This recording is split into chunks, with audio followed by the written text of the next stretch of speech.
নমস্কাৰ সকলোকে এই ভিডিঅ'টোলৈ স্বাগতম জনাইছোঁ। আজিৰ এই ভিডিঅ'টোত মই বৰ্গ সম্পূৰণ পদ্ধতিৰ সহায়ত প্ৰামাণিক ৰূপৰ দ্বিঘাত সমীকৰণৰ সমাধান কেনেকৈ উলিওৱা হয় তাৰ বিষয়ে আলোচনা কৰিম। যদিহে তোমালোকে চেনেলটো এতিয়ালৈকে ছাবস্ক্ৰাইব কৰি ৰখা নাই তেন্তে ছাবস্ক্ৰাইব কৰি ল'বা আৰু এই চেনেলটোত মেথছৰ লগত ৰিলেটেড এনেকুৱা ধৰণৰ ভিডিঅ' আহি থাকে। গতিকে আৰু বহুত ভিডিঅ' আহিবলগীয়া হৈ আছে আৰু অতি সোনকালেই সেই ভিডিঅ'বোৰ আনিবলৈ চেষ্টা কৰিম। গতিকে তোমালোকে চেনেলটো ছাবস্ক্ৰাইব কৰি ৰখা যাতে ভিডিঅ'সমূহ আপলোড কৰাৰ লগে লগে তোমালোকে নটিফিকেশ্যন পাই যোৱা। গতিকে ব'লা দেৰি নকৰি ভিডিঅ'টো আৰম্ভ কৰোঁ। বৰ্গ সম্পূৰণ পদ্ধতিৰ সহায়ত প্ৰামাণিক ৰূপৰ দ্বিঘাত সমীকৰণৰ সমাধান উলিওৱা। এনেদৰে প্ৰশ্নটো দিয়া থাকিব। এক্সামত যেতিয়া দিব তেতিয়া প্ৰশ্নটো এনেকুৱা ধৰণে দিব। গতিকে প্ৰথমে আমি জানিব লাগিব যে প্ৰামাণিক ৰূপৰ দ্বিঘাত সমীকৰণ কোনটো হয়। আমি ইয়াৰ আগৰ ভিডিঅ'সমূহত ইয়াৰ বিষয়ে আলোচনা কৰিছোঁ। গতিকে তোমালোকে যদি এতিয়ালৈকে সেইবোৰ চোৱা নাই ওপৰৰ আই বাটনত ক্লিক কৰি ভিডিঅ'সমূহ চাই ল'বা। প্ৰামাণিক ৰূপৰ দ্বিঘাত সমীকৰণটো হৈছে ax square plus bx plus c equals to 0।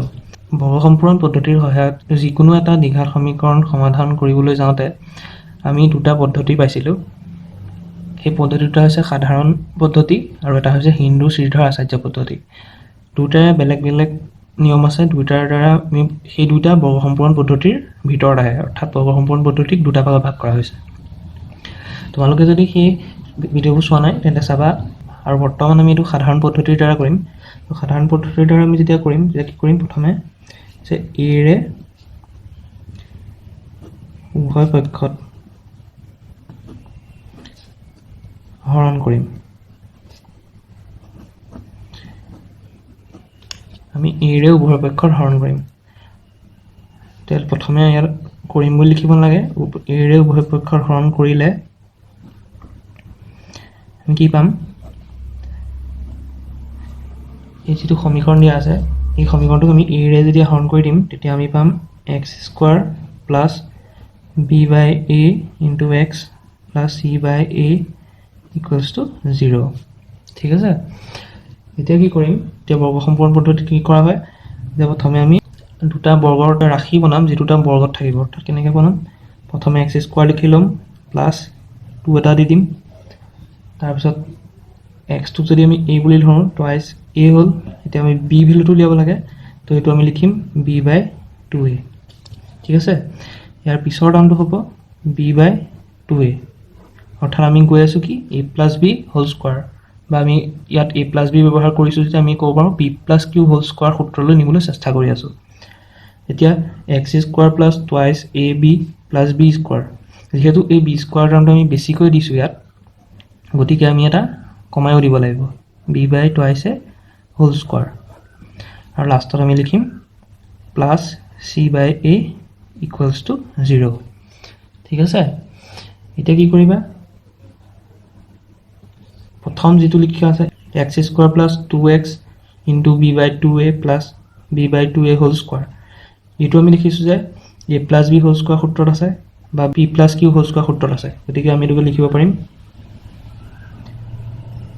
X plus b by 2a whole square. আৰু এই পিছৰ টাৰ্মটোৰ পৰা যদি আমি মাইনাছ এটা কমন লওঁ তেন্তে আমি লিখিব পাৰিম b square divided by 4a square minus c by a. অৰ্থাৎ আমি মাইনাছ চিনটো ইয়াত মাইনাছ আছে ইয়াত প্লাছ আছে, অৰ্থাৎ মাইনাছ চিনটো আমি কমন লৈ ল'লোঁ। আৰু কি হ'ল তেতিয়া যে বি স্কোৱাৰ কৰিলে বি স্কোৱাৰ হ'ল, 2a স্কোৱাৰ কৰিলে 4a স্কোৱাৰ হ'ল, আৰু এইপিনে মাইনাছ চি বাই থাকি গ'ল ইকুৱেলছ টু 0। ঠিক আছে। এতিয়া কি কৰিম, ইকুৱেলছ টু লিখিম আৰু এই টাৰ্মটো লিখিম x plus b by 2a whole square, আৰু এই মাইনাছ টকাটো ইপিনে লৈ যাওঁ আমি, অৰ্থাৎ সোঁপক্ষলৈ লৈ যাওঁ আমি। এতিয়া কি হ'ব b square by 4a square minus c by a. ইয়াৰ পিছত কি কৰিম, আমি লিখিম x plus b by 2a whole square equal to আমি লসাগু ল'ম এই দুটা ৰাশি 4a স্কোৱাৰ আৰু এৰ।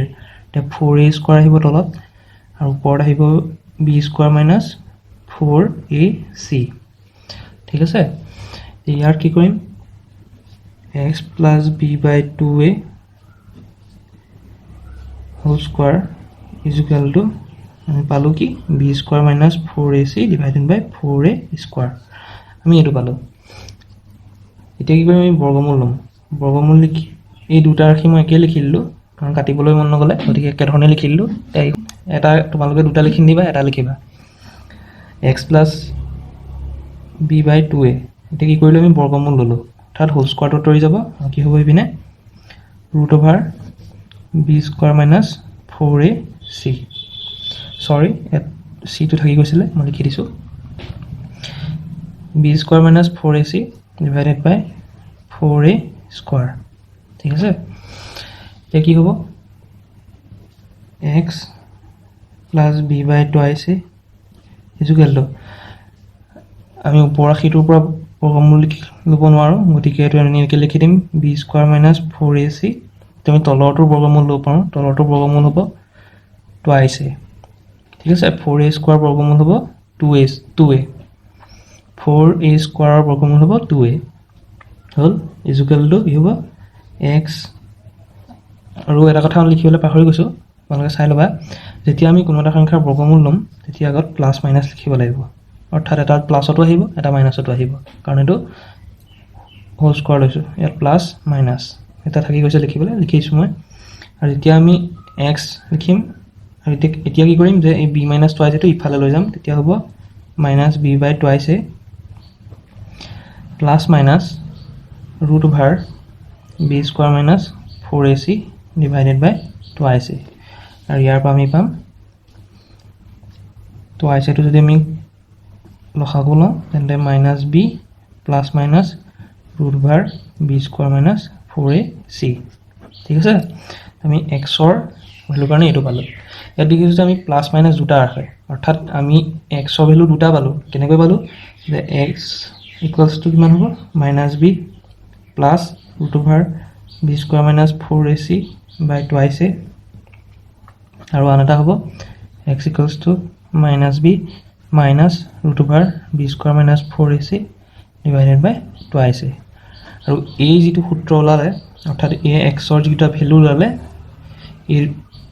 এই গোটেই দুটা মিলাই পেলাই আমি এইটো লিখি থৈছিলোঁ।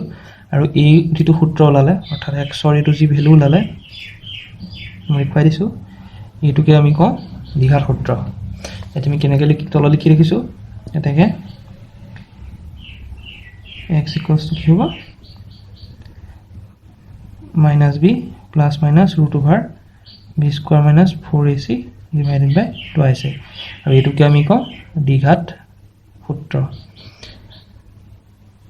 দ্বিঘাত সূত্ৰ আৰু এইটোৱে হৈছে প্ৰামাণিক ৰূপৰ দ্বিঘাত সমীকৰণৰ সমাধান। কেতিয়াবা এনেকৈও দিব পাৰে, এক্সামত এনেকুৱা ধৰণেও দিব পাৰে যে প্ৰামাণিক ৰূপৰ দ্বিঘাত সমীকৰণৰ সমাধান কৰি দ্বিঘাত সূত্ৰ নিৰ্ণয় কৰা। কেতিয়াবা এনেকৈ দিব পাৰে, বা আন ধৰণেও কেতিয়াবা প্ৰশ্নসমূহ দিব পাৰে। তোমালোকে খালি এই বস্তুটো মেথডটো মনত ৰাখিবা, এতিয়া ইম্পৰ্টেণ্ট, তোমালোকে বুজি পাবা। আৰু এই ফৰ্মুলাটো বহুত ইম্পৰ্টেণ্ট, এইটো মনত ৰাখি ল'বা।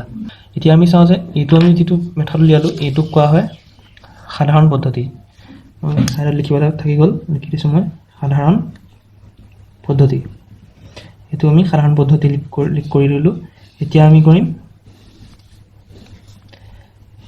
হিন্দু শ্ৰীধৰাচাৰ্যৰ পদ্ধতিৰ দ্বাৰা। তোমালোকে যদি এই পদ্ধতিটোৰ বিষয়ে নাজানা তেন্তে মোৰ আগৰ ভিডিঅ'সমূহত পাই যাবা, তেন্তে সেইটো ভালকৈ পঢ়ি চাবা।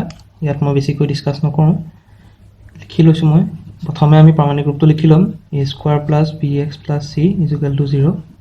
ঠিক আছে, এতিয়া আমি কি কৰিম, এই যিটো প্ৰথম টাৰ্ম আছে, অৰ্থাৎ ax স্কোৱাৰ আছে, গতিকে এই প্ৰথম টাৰ্ম এনেকুৱা এটা সংখ্যাৰে মাল্টিপ্লাই কৰিম এই গোটেই সমীকৰণটোক, অৰ্থাৎ পূৰণ কৰিম, যাতে এই প্ৰথম যিটো টাৰ্ম আছে এইটো এটা পূৰ্ণবৰ্গ সংখ্যা হয়।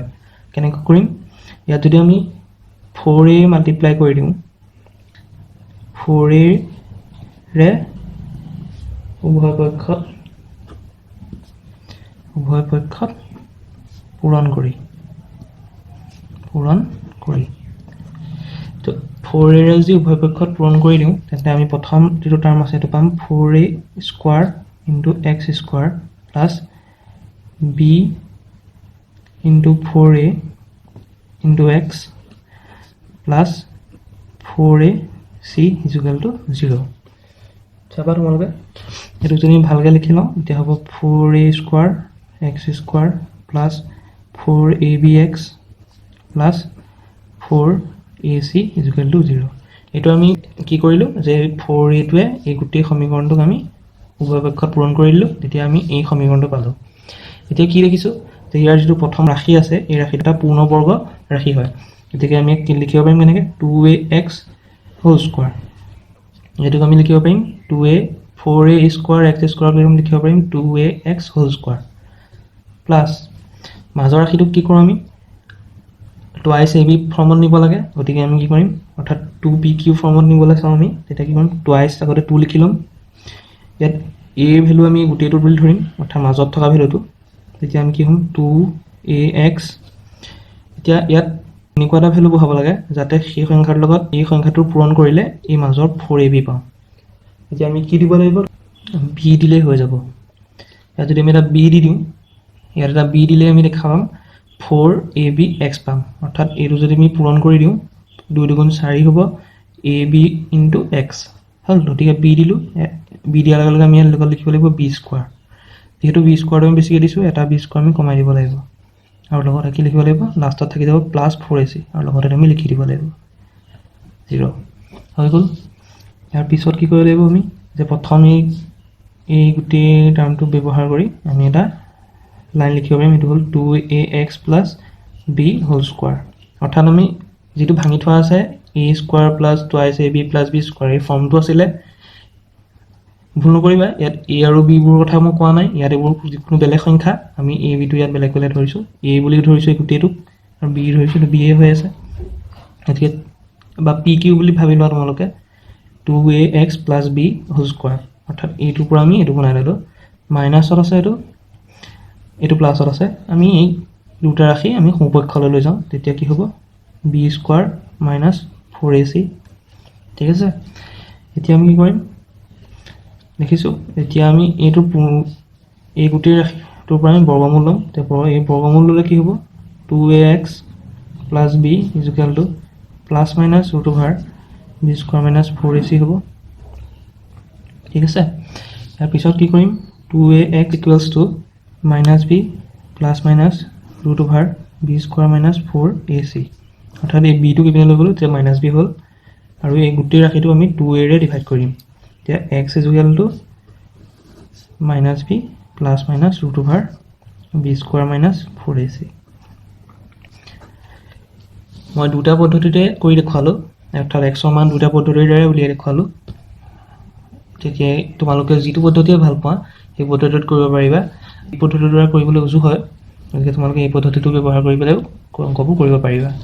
আজিলৈ ভিডিঅ'টো মই ইমানতে শেষ কৰিছোঁ, আৰু বহুতো ভিডিঅ' আহিব এই চেনেলটোত, তোমালোকে সকলোবোৰ চাবা আৰু ইয়াৰ আগতে আপলোড কৰা ভিডিঅ'সমূহ চাবা বুলি আশা কৰিছোঁ। ধন্যবাদ।